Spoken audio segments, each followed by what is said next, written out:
Y 5 de la mañana, nuestro sociólogo de cabecera, Dani Steingart, se conocieron ayer los números del INDEC del primer trimestre. Y aparece ahí, digamos, el gobierno viene, digamos, ¿por qué se aguanta tamaño ajuste? Porque, sobre todo, se valora el hecho de que, o se le admite lo que Milei vende como su principal mérito, que es, no, pero la inflación está bajando. Que era la principal preocupación de la opinión pública. Decía, bueno, ¿cuál es tu principal preocupación número uno? Bueno, inflación, ok. Lo que pasa que con la recesión empiezan a aparecer otras preocupaciones que tienen que ver con la pobreza y sobre todo con el empleo. ¿Qué nos dicen las estadísticas del INDEC del primer trimestre del impacto del ajuste en empleo?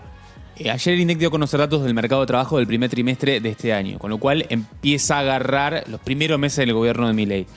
Ya se ve cierto aumento del desempleo. El desempleo en el primer trimestre del año pasado había sido del 6,9%. ¿Cuánto fue ahora? 7,7%. Es una suba de un poco menos de un punto. No parece tanto dado el tamaño del ajuste, porque si vos decís, bueno, ¿no? Si la construcción por la suspensión de toda la obra pública que genera tanto empleo, pues sí, bueno, crece minería y agro, que no generan mucho empleo, pero cae muchísimo la construcción, que sí genera mucho empleo, no parece tan grande la suba del desempleo. Es verdad, no es una suba tan grande. Igualmente son 150.000 personas desocupadas más.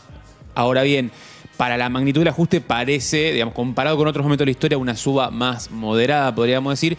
Yo esperaría los datos del segundo trimestre. Si los datos del segundo trimestre probablemente den una suba contra el mismo periodo del 2023 más alta. ¿Sí? ¿Por qué digo esto? Porque primer trimestre vos estás agarrando los primeros meses de la recesión. Generalmente, y la evidencia de otras fuentes, por ejemplo, el cierre de cuentas sueldo, por un ejemplo, muestra que eso se fue consolidando a lo largo de los otros meses. Veníamos mencionando, ¿no?, que el Banco Central difundió que se cerraron 127.000 cuentas sueldos, pero según el INDEC se perdieron en un trimestre 150.000 empleos. Sí, una magnitud medianamente parecida, son formas de medición diferentes. Claro, pero eso es solo formal. Claro, pero uno presume que si solo del formal se perdieron casi 130.000. Las cuentas sueldo solo formal, ¿no? Por eso, los informales tendría que ser más gente la que perdió el empleo en un trimestre. Es probable que sí. Eso lo vamos a ver cuando el INDEC saque el dato del segundo trimestre. Mi lectura de los datos de ayer es, hay más o menos 150.000 personas desocupadas más y 150.000 personas que perdieron el empleo aproximadamente. No necesariamente toda persona que pierde el empleo es una persona desocupada. Acá, para quien no sabe, una persona desocupada es una persona que no tiene empleo y además lo está buscando. Si a mí me echan del trabajo y me quedo en mi casa y no busco empleo, no soy un desocupado, sino otra figura que en la jerga se llama inactivo, ¿sí? Acá justo se dio... Por eso vos decías que en pandemia lo que pasó fue que, si bien hubo un parate enorme de la economía, no hubo tanta suba del desempleo, pues la gente se quedó en sus casas y no salía a buscar empleo. En la pandemia hubo 3 millones de empleos que se destruyeron en el segundo trimestre, en el peor momento de la pandemia. Y el desempleo no es que subió al 50%, no, subió 3-4 puntos porque esa gran mayoría de la gente que había perdido el empleo se quedó en la casa y no buscó empleo. ¿Sí? En este caso, en lo que está pasando en el primer trimestre, el empleo que se perdió es medio un espejo de lo que subió el desempleo. Más o menos, redondeo, 150.000 empleos que se perdieron, 150.000 desocupados más. O sea, la gran mayoría de los que perdieron empleo fueron a buscar empleo. Uno podría decir que sí. Okay. Ahora, mi lectura es... Esperemos a los datos del segundo trimestre, donde yo creo que vas a tener una suba un poco más considerable respecto a la del a lo que fue el mismo periodo del 2023. Ahora, si me preguntás a mí, ayer un periodista me preguntaba, ¿vos creés que vamos a una cifra de desempleo de 2 dígitos?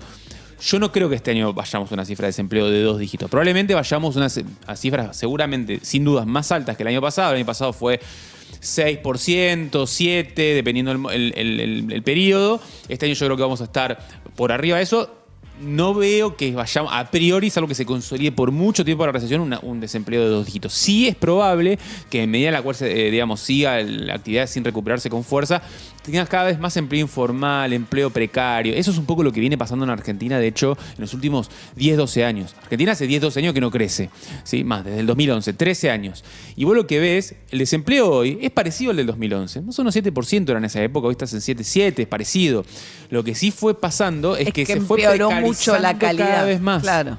¿Sí? Vos tenías más o menos antes 1 de cada 2 trabajadores era formal, ¿sí? Y hoy, o sea, un 50%, y ese porcentaje fue bajando, hoy está en torno al 45%. O sea, fue ganando peso empleos como el cuentapropismo, el empleo informal, sobre todo el cuentapropismo fue ganando peso, que es una forma habitual de empleo de subsistencia cuando vos perdés el empleo. No sé, pierdo el empleo, Sí. no sé, pongo a ser un vendedor ambulante. O no sé, o trabajo en una app de delivery, Sí. ponele. Son formas precarias muchas veces de empleo, con ingresos medio volátiles, muchas veces por debajo de la línea de pobreza, que, bueno, pero de todos modos suponen un empleo. Ese escenario de los 90, de desempleo de 17%, 19%, hoy yo lo avisoro lejano. No digo que no vaya a ocurrir en un mediano largo plazo. Según puede cómo ser, evolucione. pero en el corto plazo, lo que veo 2024, yo imagino más una lenta suba al desempleo, si es que el ciclo económico no da la vuelta, y probablemente una precarización del mercado laboral, consolidando una tendencia de lo que ya se viene dando. Muy bien, 8:30 de la mañana, la lectura de Dani Steingart, de los números del INDEC sobre el primer trimestre de la gestión de Javier Milei.